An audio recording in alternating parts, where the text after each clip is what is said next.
In the year 2006, I had a massive heart attack while I was attending a conference in Memphis. The way that I had that heart attack, other people were having heart attacks, strokes, suffering from high blood pressure, obesity, and all kinds of things. And that's when Healthy Savannah was born. When former Mayor Otis Johnson expressed his vision, he knew he couldn't entrust it to just anyone. It had to be a visionary with passion, grit, and a commitment to serving others. In steps Paula Kreissler. I think Paula saw the vision and what could happen, and being the leader that she is, she just took it almost like a personal crusade and helped to bring together people of all stripes and sizes, and she has created a magnificent organization. And even from a young age, this little girl who grew up on a dairy farm in southwest Missouri lived healthy. And that's where I grew physically fit initially, right? And that early lifestyle would later inspire the movement that saved the lives of so many people at risk of chronic illnesses. She also raised awareness that helped prevent illness in healthy people. Because I read this book called Sugar Blues, and it basically says sugar is poison, and that's when my whole life changed, was then when I just decided I started self-educating myself and went ahead and started learning things about being healthy. She would go on to share that knowledge with all who would listen.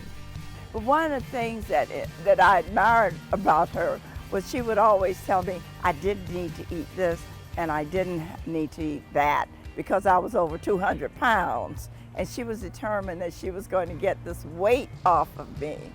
And I'm happy to say she was very successful. That was kind of the genesis of Healthy Savannah getting its legs and then really growing into the organization that it is today. And it's an organization that accomplished so much, including a landmark citywide smoke-free policy. Former Mayor Otis Johnson, he was in office, and we were able to pass a very strong smoke-free air ordinance in the city.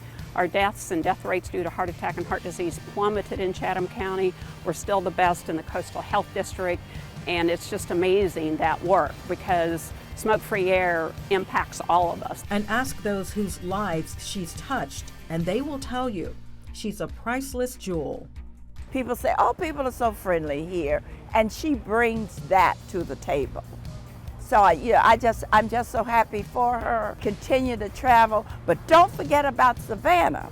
She has to be here to keep us all comfortable about what we're eating and correcting us when we're doing the wrong thing. Joy for the work she does. She's really a great ambassador for our community. Love is another. Paula has a deep, abiding love for our community. She has done a great job of developing young leadership across the organization. And that means that the organization will continue to thrive and to grow into areas that we can't even envision right now. And she has carefully mentored Armand, and I applaud Paula for her choice.